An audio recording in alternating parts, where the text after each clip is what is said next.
Hello everyone, welcome to another episode of Music Theory Foundations. Today we are going to learn how to transpose a song. Transposing is the process of changing the key of a song.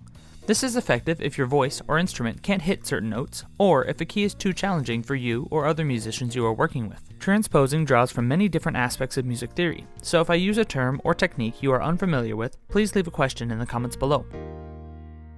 There are two ways we will transpose today. The first way is transposing by interval. Let's say we had the first line of the melody of Twinkle, Twinkle, Little Star in F major. If I were giving this to a beginning piano student, I might want to get rid of this B flat in the melody. I know that C major has no sharps or flats, so now I need to transpose. To do this, I need to figure out how far apart the notes F and C are. I know that F to C is a fifth. By shifting every note up by a fifth, I will have the same melody played without using flats or sharps. So F becomes C, C becomes G, D becomes A, and so on. Here's the melody played in F major.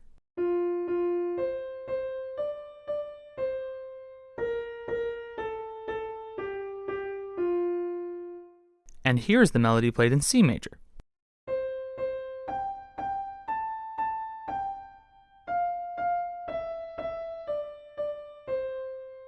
They do sound different because one is higher than the other, but both sound like Twinkle Twinkle Little Star.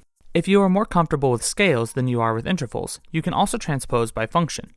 Let's take the first part of the melody for Mary Had a Little Lamb. If I start in C major, but I want to go to G major, what I can do is consider where each note is in the C major scale, and then shift those notes to the matching place in the G major scale. Written underneath the notes now is the numbers they are in the C major scale, C being 1. If I then keep the same numbers, but use the notes from my G major scale, it will do the same transposition as before, but this time using the scale degrees instead of the intervals. Just to make sure it worked, here are the two versions played back to back.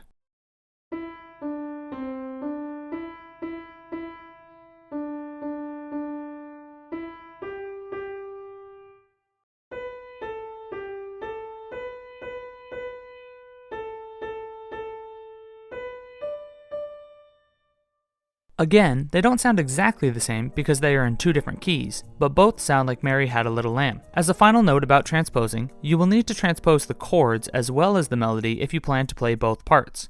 Here's the last example played with the chords of one key and the melody of the other.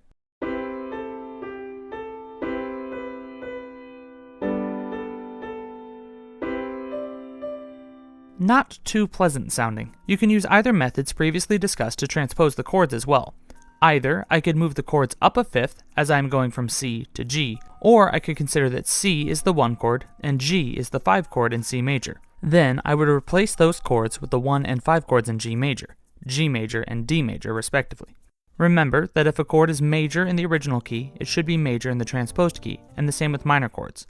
Transposing both the melody and chords correctly makes the song sound like this.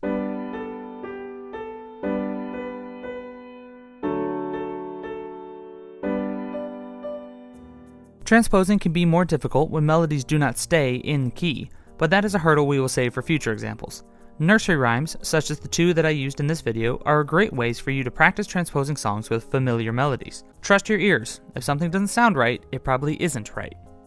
This has been another episode of Music Theory Foundations. Thank you for watching. A like, share, and subscribe are always appreciated. If you have any questions or ideas for future videos, please leave them in the comments below. I look forward to working with you to build your skills from the ground up.